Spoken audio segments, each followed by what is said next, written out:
وبه نستعين أما بعد فأعوذ بالله من الشيطان الرجيم بسم الله الرحمن الرحيم ولا يحسبن الذين يبخلون بما آتاهم الله من فضله هو خيرا لهم بل هو شر لهم سيطبقون ما بخلوا به يوم القيامة۔ حضرات گرامی، ناظرین کرام، آج ایک خاص موضوع اور خاص جزو کی طرف میں آپ کی رہنمائی کرنا چاہتا ہوں۔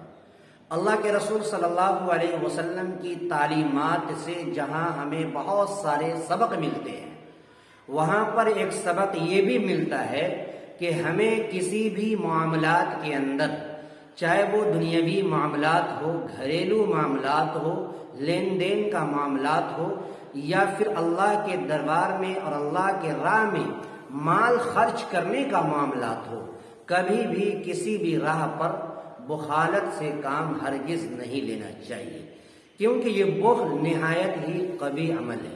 بخل کس کو کہتے ہیں؟ بخل کس کو کہتے ہیں؟ بخل کی تعریف کیا ہے؟ بخل کہتے ہیں اس چیز کو کہ جہاں پر مروتاً، عادتاً اور ضرورتاً خرچ کرنے کی نوبت آئے، وہاں پر کسی بھی طریقے سے اپنے مال کو خرچ نہ کیا جائے، اس کو میں بخالت سے کام لیا جائے، اسے بخل کہتے ہیں۔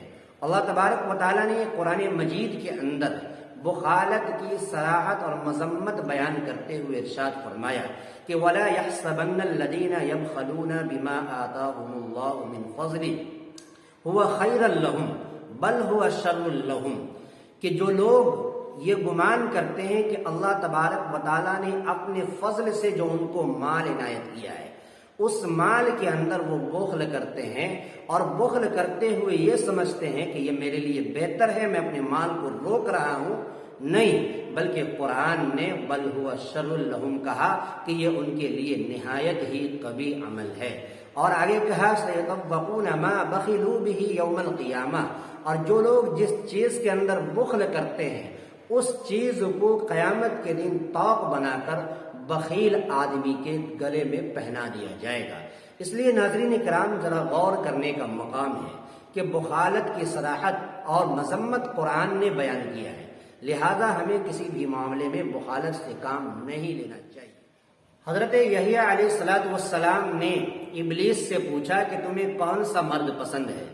ابلیس نے کہا کہ مجھے مومن یعنی بخیل مومن پسند ہے، اور سخاوت والے گنہگار یعنی سخی گنہگار ہمیں ناپسند ہے۔ تو حضرت یحییٰ نے پوچھا کہ آخر ایسا کیوں؟ تو انہوں نے کہا کہ ان کی بخالت یعنی مومن کی بخالت ان کو خود انہیں لے ڈوبے گا، اور سخی گنہگار سے مجھے ڈر ہے کہ کہیں اللہ تبارک و تعالیٰ اسے اس کے سخاوت کی وجہ سے کہیں ان کے گناہ کو معاف نہ کر دے اور وہ جنت میں داخل نہ ہو جائے۔ ابلیس نے کہا کہ تم یحییٰ ہو، اس لیے میں نے تمہیں یہ راز کی بات بتائی ہے۔ گویا ہمیں یہ سوچنا ہوگا کہ بخالت نہایت ہی قبیح عمل ہے، اس سے ہمیں بچنا چاہیے، چونکہ اللہ نے جو بھی مال دیا ہے اس مال کی صحیح قدردانی کرے۔ اور بارہا یہ بتایا جاتا ہے، کتابوں میں یہ ملتا ہے کہ جو بھی انسان کسی کے یہاں مزدوری کرتا ہے، وہ مزدوری کسی بھی اینگل کا ہو، کسی بھی طریقے کا ہو، اس مزدور کو حدیث کے اندر آتا ہے کہ اس کے پسینہ سوکھنے سے پہلے اس کو مکمل مزدوری دے دیا جائے۔ لیکن آج کے لوگ ان کی مزدوری دینے میں اور ان کے جو معاملات ہیں اس کو طے کرنے میں بخالت سے کام لیتا ہے۔ میں اللہ تعالیٰ سے دعا کرتا ہوں پروردگار عالم ہمیں بھی اور آپ کو بھی بخالت جیسے قبیح عمل سے بچ کر زندگی گزارنے کی توفیق عطا فرمائے۔ السلام علیکم ورحمۃ اللہ۔